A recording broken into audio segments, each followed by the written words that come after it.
আর মাত্র কয়েক ঘন্টার অপেক্ষা, তারপরেই কিন্তু শুরু হতে চলেছে চলতি বছরের সবথেকে বড় দীর্ঘতম পূর্ণগ্রাস সূর্যগ্রহণ। রীতিমতো দিনের বেলাতেই গোটা পৃথিবী জুড়ে নেমে আসবে ভয়াবহ অন্ধকার। একটানা 4 ঘন্টা 24 মিনিট পর্যন্ত সমগ্র বিশ্ব জুড়ে চলতে থাকবে পূর্ণগ্রাস সূর্যগ্রহণ।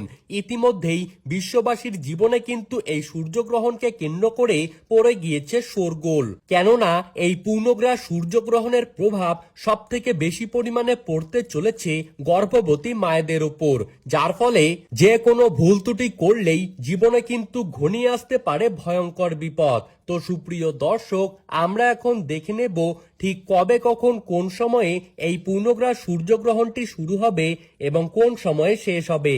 কোন কোন জায়গা থেকে এই সূর্যগ্রহণটিকে দেখা যাবে এবং কোন কোন জায়গা থেকে সূর্যগ্রহণটি দেখা যাবে না।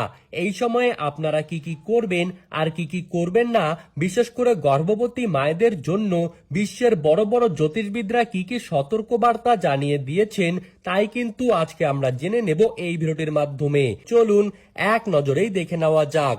বাংলাদেশের ঢাকা, সিলেট, চট্টগ্রাম, নোয়াখালী, পাবনা, খুলনা, রংপুর এই সমস্ত প্রত্যেকটি জায়গা থেকেই সূর্যগ্রহণটি দৃশ্যমান থাকবে।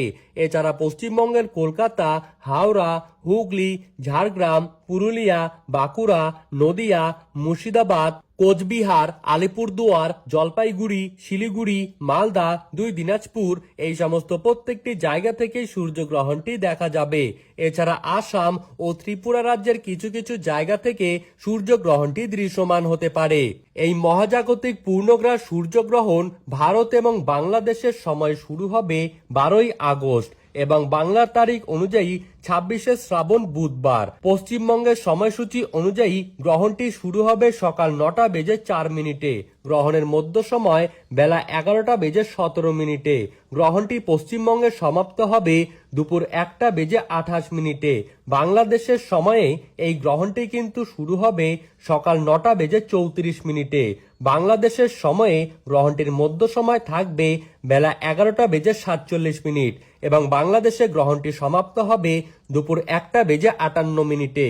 এই গ্রহণটির গ্রাসমান থাকবে 1.037 এবং গ্রহণ শুরু হবার ঠিক 12 ঘন্টা আগে থেকেই সূতককাল শুরু হয়ে যাবে।